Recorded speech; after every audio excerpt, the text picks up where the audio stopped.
नमस्कार प्रेक्षकांनो, लग्नानंतर होईलच प्रेम मालिकेमध्ये एक वेगळाच युटर्न आलेला दिसत आहे. तो चौघांच्या आयुष्यामध्ये सत्य सगळ्यांसमोर आल्यामुळे पार्थ खूप खचला आहे. पार्थ म्हणत असतो, लग्नानंतर होईलच प्रेम असं आई बाबा म्हणायचे. त्यानंतर विक्रम त्याला सावरण्यासाठी पुढे होतो. पार्थ खूप दुखावला गेलेला आहे आणि त्यामुळे तो कोणाचंही ऐकत नाही.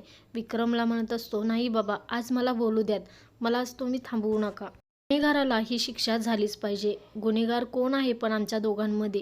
मी काव्याचा गुन्हेगार आहे की काव्य माझ्या गुन्हेगार आहेत, हेच मला आता समजत नाहीये. त्यामुळे आयुष्यात आता खूप मोठा निर्णय घ्यावा लागणार आहे. आणि असं म्हणून तो खचून खुर्चीवरती खाली बसतो. तर नंदिनी सुद्धा इथे मोठा निर्णय घेते आणि म्हणत असते, दोन प्रेम करणाऱ्या जीवांनी एकत्र यायलाच हवं. हा हात आता ह्या हातामध्ये राहील. जीवा आणि काव्याचा हात हातात धरून एकमेकांच्या हातामध्ये नंदिनी घालते आणि त्यांना दोघांनाही शब्द देते की त्या दोघांना ती एकत्र आणणारच. काव्या आता कुठेतरी पार्थला स्वीकार करायला लागलेली होती आणि त्यामध्ये हे इतकं मोठं संकट तिच्यावरती आलेलं आहे.